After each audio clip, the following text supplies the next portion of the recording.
오늘 함께 묵상할 말씀은 사무엘하 7장 18절에서 29절 말씀입니다.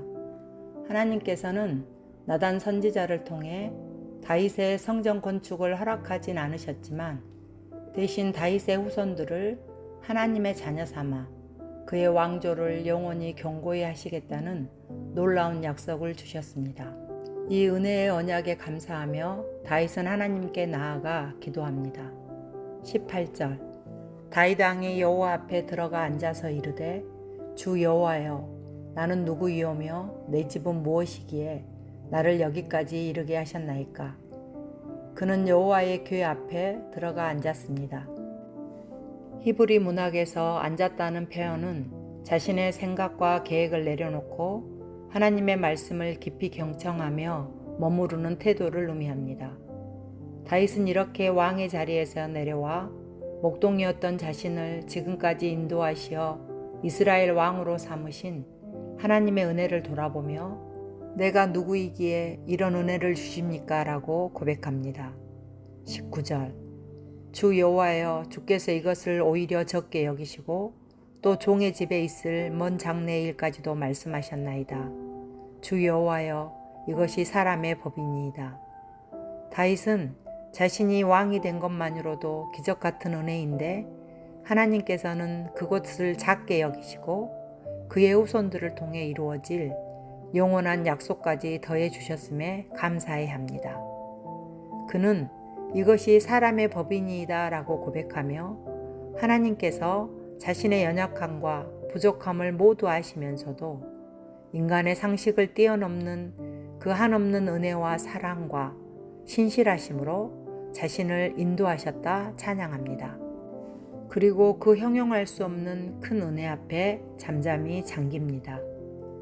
이처럼 다윗은 하나님의 압도적인 은혜가 자신의 인생을 이끌어왔다는 확신 속에서 주신 약속을 다시 묵상하며 언제나 자신의 뜻보다 더 크고 오르신 하나님을 바라볼 수 있었습니다. 그러므로 우리도 날마다 주 앞에 머물러야 합니다. 주 앞에 앉는 그 시간을 통해 우리도 하나님께서 지금껏 우리의 삶을 신실하게 인도해 오셨음을 찬양하게 되고 우리의 불안한 현실과 연약함까지도 모두 아시는 주님께서 우리를 가장 선한 길로 인도하신다는 믿음의 눈이 열리고 새 힘을 얻게 될 것입니다. 다윗은 하나님의 놀라운 구원의 역사를 찬양합니다. 22절 그런즉 주 여호와여 주는 위대하시니 이는 우리 귀에 들은 대로는 주와 같은 이가 없고 주 외에는 신이 없음이니이다. 그는 주밖에 다른 신은 없다 단언합니다.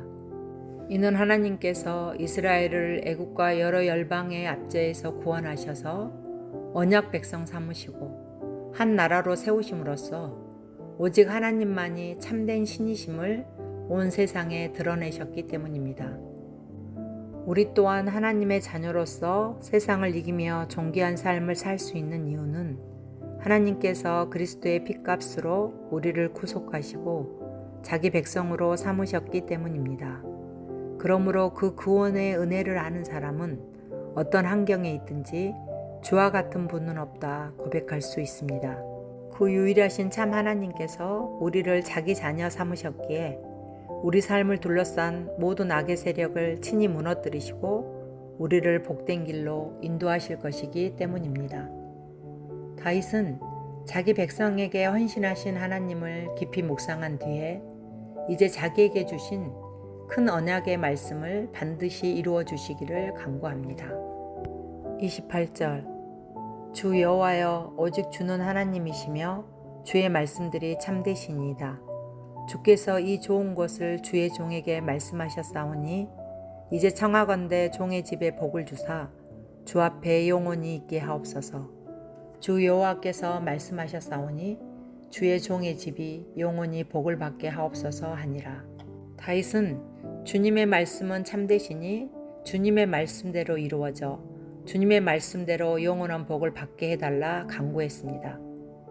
그는 이제 성전을 건축하려던 자신의 뜻을 내려놓고 하나님께서 세우시겠다는 그 영원한 나라를 자기의 소원으로 삼은 것입니다. 그리고 자신의 계획과는 비교할 수 없는 놀랍고도 압도적인 하나님의 큰 뜻 앞에서 오직 주님의 뜻과 주님의 방법대로 주님의 때에 주님이 약속하신 그 나라가 이루어지기를 겸손히 기도했습니다. 오늘 우리도 하나님의 말씀 안에서 우리를 향한 하나님의 더 큰 계획과 열망을 볼 수 있어야 합니다. 그럴 때 우리 생각과 방식을 뛰어넘는 하나님께서 지금도 우리의 가정과 삶을 하나님의 성전으로 세워가고 계심이 믿어지고 주 앞에 간절히 기도할 수 있습니다. 또한 우리의 흔들리는 삶의 닻을 영원하신 하나님 나라에 내리며 세상에 표류하지 않고 견고한 믿음으로 살아갈 수 있습니다. 그러므로 오늘도 하나님 앞에 앉아 말씀을 듣고 묵상하며 기도함으로 우리 삶이 예수 그리스도 안에서 견고히 세워지는 복된 하루가 되시기를 간절히 바랍니다. 적용 질문입니다. 내가 주님 앞에 잠잠히 머물며 들어야 할 말씀은 무엇입니까? 기도하겠습니다. 주님, 우리도 주님의 말씀을 더 깊이 묵상하며 기도하게 하셔서 지금까지 우리에게 베푸신 큰 은혜를 기억하고 우리의 삶을 견고히 세우시는 주님의 뜻과 계획을 더 분명히 듣게 하옵소서.